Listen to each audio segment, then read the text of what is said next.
গজব কি? গজব কখন আসে, কেন আসে?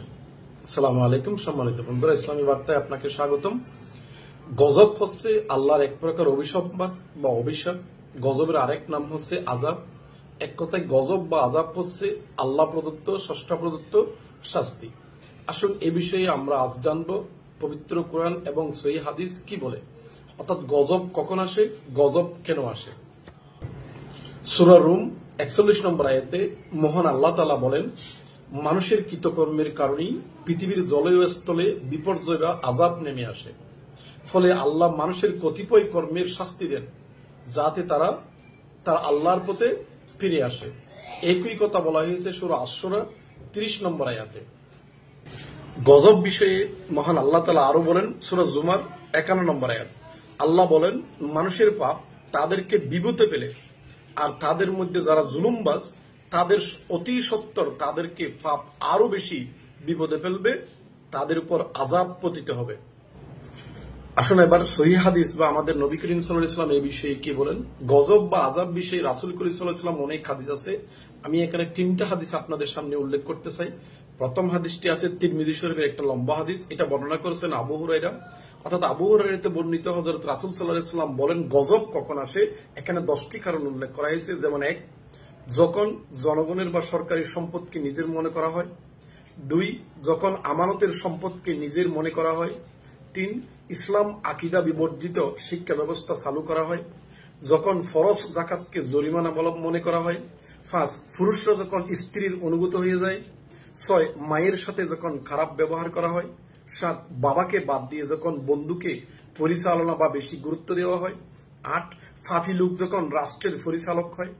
৯, খারাপ লোক যখন সমাজের নেতা হয়ে যায়। ১০, ব্যভিচার বা সুদের প্রচলন যখন খুবই বেড়ে যায়। রাসূল সাল্লাল্লাহু আলাইহি ওয়াসাল্লামের হাদিস অনুযায়ী, বর্ণনা অনুযায়ী এই 10টি কাজ করলেই আল্লাহর গজব পতিত হবে ওই জাতির উপর, ওই মানুষের উপর। আসুন এই বিষয়ে আরেকটা হাদিস আমরা জানি। এই হাদিসটা আছে ইবনে মাজায়। এখানে রাসূল সাল্লাল্লাহু আলাইহি ওয়াসাল্লাম 5টি মন্দ কাজ থেকে তার উম্মতদের অনেক দূরে থাকতে বলেছেন, বিরত থাকতে বলেছেন। তা না হলে আল্লাহর আযাব অবশ্যই নাজিল হবে। আসুন এই 5টা কি জিনিস আমরা জানি। ১, যখন ব্যভিচার বেড়ে যাবে, অর্থাৎ যৌন নির্যাতন, দর্শন বেড়ে যাবে, তখন নতুন নতুন রোগের আবির্ভাব ঘটবে। ২, যখন ওজনে কম দেওয়া হবে, তখন দুর্ভিক্ষ দেখা দেবে এবং অত্যাচারী শাসক দ্বারা শাসিত হবে।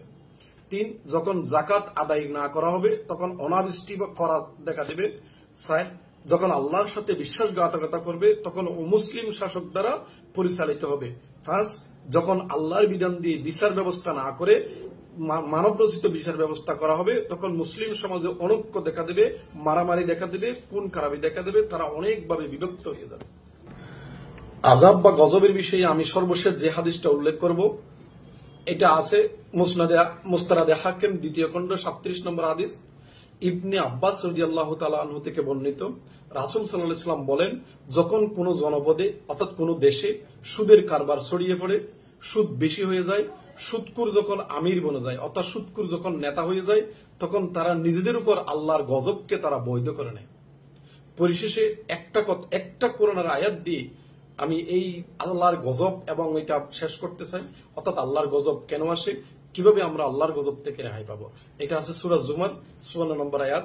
আল্লাহ তাআলা বলেন, তোমরা পালনকর্তার অবমুখী হও, অর্থাৎ আল্লাহর অবমুখী হও, আল্লাহর পথে ফিরে আসো, তওবা করো, ক্ষমা চাও, তোমাদের কাছে আযাব আসার পূর্বে। অর্থাৎ আমরা যতই পাপ কাজ করব, যতই ক্ষতিকর কাজ করব, ততই আমাদের উপর আযাব পতিত হবে, গজব পতিত হবে। সবাই পাপ করবে এমন কোন কথা নয়। সমাজের মধ্যে একজন যদি এরকম পাপ কাজ করে, তাহলে সমাজের সবাই তার প্রতিফল ভোগ করবে। কারণ এখানেই আল্লাহর মহত্ব, আল্লাহর একটা কারিশমা লুকিয়ে আছে। কারণ আল্লাহ সবার কাছে আল্লাহর দিকে ফিরে যেতে চায়। আসুন আমরা গজবের কারণ না হয়ে আল্লাহর নিয়ামতের কারণ হই। আমরা গজবী কাজ থেকে বাদ দিই, সুদ, ঘুষ, দুর্নীতি থেকে মুক্ত থাকি। মহান আল্লাহ তাআলা আমাকে সহ সবাইকে যেন হেদায়েত দান করেন। আমিন। আসসালামু আলাইকুম।